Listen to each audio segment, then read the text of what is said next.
Hello, this is People, Events and Places, PEP TV for short. I am Ifedobi, your man about town. I'm here touring Nigeria as usual to bring you good things. Today I have something good. You must have heard about Celestine Ukwu, the musician. If you have heard about it, I don't know how many of his music you know. But I have a friend, a man who has been going around Nigeria to meet with people who have one thing or the other to do, who had one thing or the other to do with Celestine Ukwu. He's making it into a documentary, and then I'm expecting it to hit the airwaves in the next few weeks. Chikezi Ifedobi is here with me. Uncle Fred. My pleasure. You've My been doing pleasure. this work. Let me catch you today. Yes. Interesting. Yes. Interested. So what's the inspiration behind this thing you're doing? Just like you, the inspiration is what Celestine Ukwu stood for or still stands for, because we still listen to his music. The inspiration for the documentary, it comes in many folds. I could see from the music, I could see from his person. Music, you listen to his music and you can tell this is the kind of person this man was. So I connected with him deeply, in a very special way. And I thought to myself that I have to do something about this man. And when that idea came to me was in 2010, as far back in 2010. But my my my first meeting with Celestine Ukwu through his music was in 2004 at the University of Nigeria through my very good friend Stephen Agu. I heard the music playing and in the room in the hostel. And to me, as a nostalgic person, I'm a very nostalgic person. I began to feel Celestine Ukwu sang in Igbo. It's left a very deep mark in me at the time. I told him, "Who is this person?" He told me Celestine. From that moment, I began to study more about the musician, who he was. At the time, I thought he didn't even have any child. And then from time to time, I met one of my mentors, Dr. Ikenna Onwebuna, who told me that he actually knows Celestine Oku's daughter. I was shocked to my bones, knowing that Celestine Ukwu actually has not just a daughter, but a grown woman, in Abuja. And then subsequently we met, and then the idea for the documentary was concretized. Then I started going around the country to interview people. Going around the country, Yeah. going to Abo, going to look for anybody that had anything to do with you Celestine. had to do. Well, Too much money you're blowing. Well, it's I wouldn't say it's money. I would say it's passion, because when you have the passion, the resources would begin to align towards your direction, But of course, money, of course, resources, and that's why I will forever be grateful to Professor El Anachwi, the renowned Sculptor. professor of fine arts, the University of Nigeria, who, provided the seed. Let me not call it money, but the seed resources for me to embark on this project. Which, in fact, I spoke with him 2 days ago, and I told him, "Sir, the documentary which you sponsored we're about to show it premiere it on the 6th."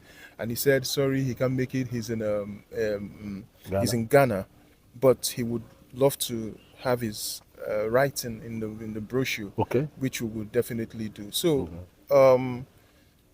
you definitely need money for these things, but I'm telling you, money is just secondary. It's the passion, it's the purpose. I feel like it's for me personally. I feel like it's one of my purpose on this earth to document the life and time of Celestine Ukwu. And I'm so grateful because I didn't just meet anybody. I met the people that mattered. I went to his family. I went to his classmates, to his surviving band members. I was so privileged to still meet some of them. I wish I had met more, but meeting Mike Diashi, meeting Buzuzu, unfortunately, he's dead. 2 years after I interviewed him, I was very, it was very emotional for me because he really looked forward to watching the documentary. Yeah. So it was quite a task going So around. are you through now? So how far? Yes, I'm done. I'm 90% done. We're going to the post production. Remember, last year we showed an abridged version of it, just 15 minutes. But the man Celestine Ukwu, if I actually want to talk about him, it won't just be a feature-length documentary. It will be series and series. But you know, you have to wrap these things up. Like they say, less is more. You know. So, but while at that, I also think it's important to get the vital information about him. Not after 2 years, when you finished it, you meet something important. But you know it will always happen. It will always happen. It never ends. It never ends. Yeah. So, but we are doing good. We're doing good. We're almost done. Why? It's not the first documentary you're doing, is it? No. You did for Nigeria and Soka, University yes, of Nigeria. I actually did a documentary on the history of indigenous university education in Nigeria. That was a very great and extensive work, which took me about 6 years to do. We've done a little private screenings here and there. The work is not fully out, but the significance of that work is that the individuals who were interviewed on that documentary, a couple of them late today, were key historical figures of the university. I'm talking about key historical figures like the first registered student of University of Nigeria, 001. Who is that? 1960. Pa Inasato, he's late now. Then the first SCG president of the university. Then I was privileged to interview General Gowon, who, of course, we know was the head of state when the university was in crisis during the war, and a couple of vice chancellors of the university, and a couple of people. So it was an extensive work you have done for the university and for Celestine Ukwu's museum. Did you study history, right? No, I studied history. I did a part of history, but I studied archaeology. Okay, and then, of course, you encounter history at the course of... Most universities will tell you history and archaeology together.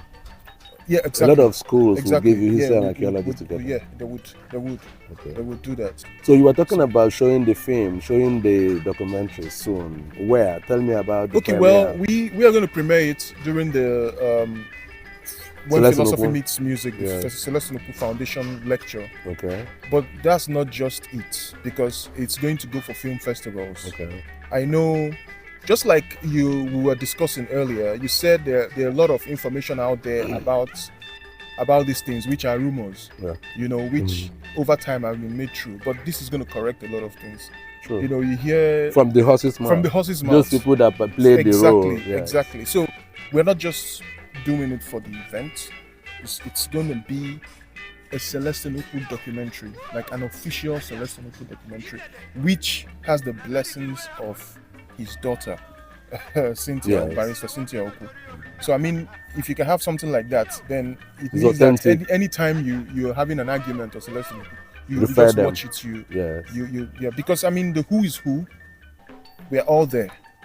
You're hearing it from the horse's mouth. Where else do you want to hear the information on Celestine? Yes. No, so that's what we're on. Thank you very much. We'll continue to talk today. Fred. You will not do that thing. Definitely. People, events, and places on TV, Pep TV for short, with Freddie Wenjora, your man about town. See you next time in another edition.